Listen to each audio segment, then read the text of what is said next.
बिस्मिल्लाहिर्रहमानिर्रहीम। Welcome to baby names diary. नाम है अवेज़।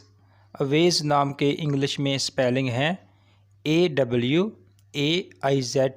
अवेज़। अवेज़ नाम फ़ारसी ज़बान का लफ्ज़ है। अवेज़ नाम की जिन्स लड़का है। अवेज़ नाम लड़कों के नामों में शुमार किया जाता है। अवेज़ नाम का मज़हब मुस्लिम है। अवेज़ नाम मुसलमान लड़कों का नाम रखा जाता है। अवेज़ नाम रखने की तफसील है। मोहम्मद अवेज़, अवेज़ अली, अवेज़ अहमद, अवेज़ हुसैन।